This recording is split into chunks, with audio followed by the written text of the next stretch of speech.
तुला राशि वालों, शनि की मार्गी चाल करेगी बहुत बड़ा कमाल। आज से लेकर 29 मार्च 2025 के मध्य ये घटनाएं आपकी जीवन काल में अवश्य घटित होंगी।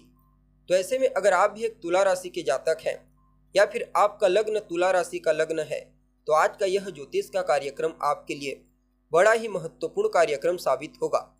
आज हम बात करेंगे न्याय के कारक ग्रह शनि के मार्गी चाल प्रभाव के बारे में।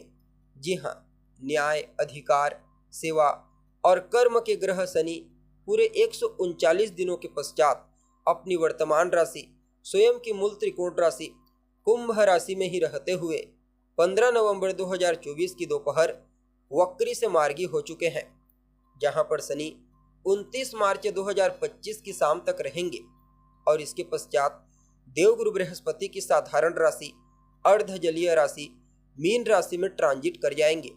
तो ऐसे में शनि का यह मार्गी गोचर आपके लिए यानी कि तुला राशि वालों के लिए कितना प्रॉफिटेबल रहेगा। इस गोचर काल के दौरान शनि कहां कहां पर आपको पॉजिटिव रूप से प्रभावित करेंगे, तो किन किन क्षेत्रों में आपको सजग होकर आगे बढ़ने की आवश्यकता होगी। साथ ही शनि के इस मार्गी गोचर प्रभाव को और अनुकूल बनाने के लिए कौन सा उपाय आपको करना चाहिए, सभी बातें विस्तार के साथ आपको बताने वाले हैं। इसलिए कार्यक्रम में लास्ट तक बने रहिए। और अगर आप अपनी जन्म कुंडली पर हमसे परामर्श लेना चाहते हैं तो आपको हमारा कॉन्टैक्ट नंबर डिस्क्रिप्शन बॉक्स में और स्क्रीन पर मिल जाएगा, जहां से आप व्हाट्सएप के माध्यम से अपॉइंटमेंट लेकर अपनी जन्म कुंडली का बड़ी बारीकी के साथ अध्ययन करवा सकते हैं। जी हाँ, अब देखा जाए तो आप सभी तुला राशि के जातकों के लिए शनि का यह मार्गी गोचर आपकी राशि से 5वें स्थान में हुआ है। 5वां स्थान आपकी शिक्षा, संतान, आपकी लव लाइफ का होता है और शनि आपके लिए एक अतिविशिष्ट योग कारक ग्रह के रूप में कार्य करते हैं। फलतः 5वें स्थान से इनका मार्गी गोचर अत्यंत ही श्रेष्ठ साबित होगा। सबसे पहले तो संतान को लेकर के अगर किसी भी प्रकार की कोई चिंता थी, चाहे संतान के करियर को लेकर के हो, उसके बिहेवियर को लेकर के, उसके हेल्थ या फिर उसके फ्यूचर को लेकर के, वह चिंता आपकी दूर हो जाएगी। इस गोचर काल के दौरान आपकी लव लाइफ में खुशियों का आगमन होगा। अर्थात अगर आप किसी के साथ रिलेशनशिप में हैं, पूर्व में किसी भी प्रकार से कोई वैचारिक मतभेद हो गई थी, तनाव की स्थिति बनी हुई थी, तो पुनः एक बार रिश्तों में मिठास लाने का मौका आपको प्राप्त होगा।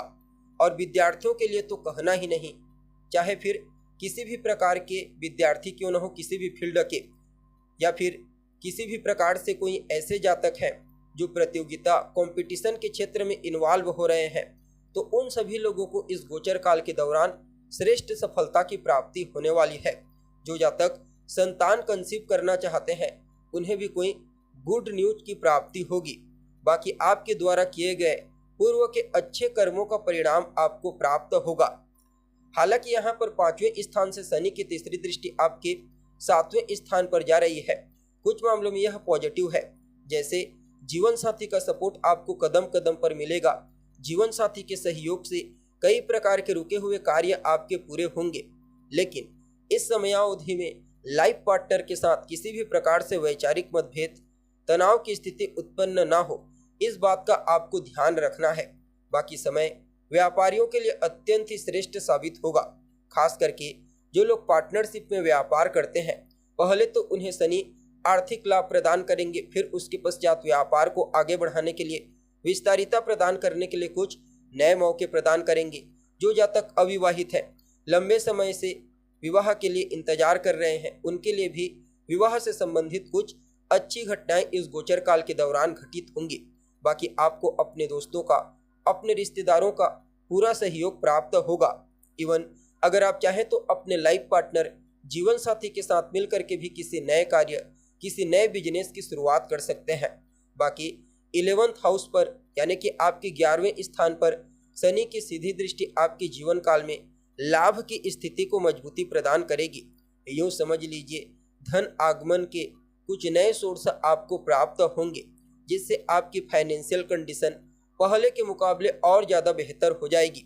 आपकी कोई अभिलाषा है, अधूरी इच्छा जो लंबे समय से पूरी नहीं हो पाई है, तो उस अधूरी इच्छा को भी पूरा करने का मौका आपको प्राप्त होगा।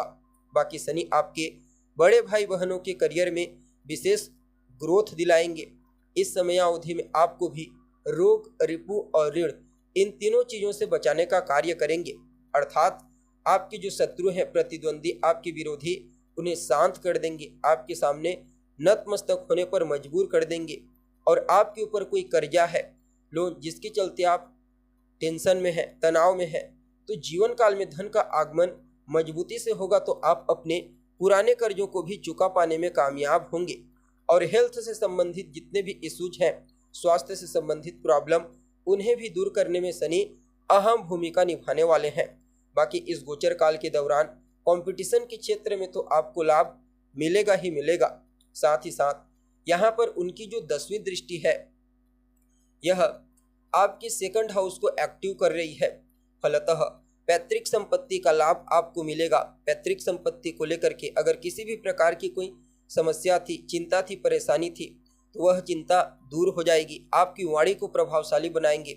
और जो लोग वाणी से संबंधित कार्य करते हैं, यानी जिनका काम ही है बोलना, उनके लिए तो कहना ही नहीं। पारिवारिक जीवन में भी आर्थिक स्थिति पहले के मुकाबले उत्तरोत्तर बेहतर होने वाली है। ससुराल पक्ष से आपको आर्थिक लाभ मिलने की प्रबल संभावना बनी हुई है। बाकी 4th हाउस का परिणाम भी आपको शनि प्रदान करेंगे। फलतः इस गोचर काल के दौरान आप भौतिक सुख सुविधाओं को प्राप्त करने के लिए प्रयत्नशील रहेंगे। भूमि, भवन, मकान, वाहन, प्रॉपर्टी, इनसे संबंधित बहुत सारी सकारात्मक घटनाएं आपके जीवन काल में घटित होंगी। जैसे आप कोई प्रॉपर्टी सेल करना चाहते थे या फिर बाय करना चाहते थे, लेकिन अभी तक आपको अच्छा दाम नहीं मिल पा रहा था, तो अब आपको अच्छा दाम मिलेगा। कोई निर्माण का कार्य कर रहे हैं, किसी कारणवश बीच में अटक गया था, तो वह कार्य आपका पूरा होगा। सामाजिक क्षेत्र में आपका दायरा बढ़ने वाला है। सामाजिक वैल्यू आपकी बढ़ेगी। और जो जातक राजनीति से जुड़े हुए हैं, पॉलिटिक्स के क्षेत्र में हैं, उनके लिए भी शनि के इस गोचर काल को किसी वरदान से कम नहीं कहा जा सकता। इस समयावधि में लोगों के बीच उनकी पॉपुलैरिटी बढ़ेगी। कुल मिलाकर के समय आप सभी तुला राशि वालों के लिए बहुत ही बढ़िया रहेगा। फिर भी इस समय को और अनुकूल बनाने के लिए, बेहतर बनाने के लिए कौन सा उपाय आपको करना चाहिए? ओम सम शनिश्चराय नमः, इस मंत्र का रोजाना 108 बार 3 माला या फिर 5 माला जाप कीजिए। शनिवार और सोमवार के दिन 1 लोटा जल में 1 चुटकी सफ़ेद तिल और 1 चुटकी काला तिल मिलाकर भगवान शिव के ऊपर अर्पित करें। और हनुमान जी की शरण में बने रहिए। उनके मंदिर में जाइए, उनसे आशीर्वाद लीजिए, उनका दर्शन कीजिए, उनके मंदिर की परिक्रमा कीजिए, वहीं पर बैठकर हनुमान चालीसा, सुंदरकांड का पाठ कीजिए। ये छोटे छोटे उपाय अगर आप फॉलो करते हैं तो निश्चित तौर पर शनि का यह मार्गी गोचर आपके लिए और ज़्यादा श्रेष्ठ हो जाएगा। जी हाँ, तो दोस्तों, उम्मीद करते हैं जानकारी आपको पसंद आई होगी। अगर अच्छी लगे तो अपने दोस्तों के साथ, रिश्तेदारों के साथ साझा अवश्य करें। अभी के लिए बस इतना ही। पुनः मुलाकात होगी एक नए और ताज़ा एपिसोड में। तब तक के लिए आप हमें इजाज़त दीजिए। नमस्कार।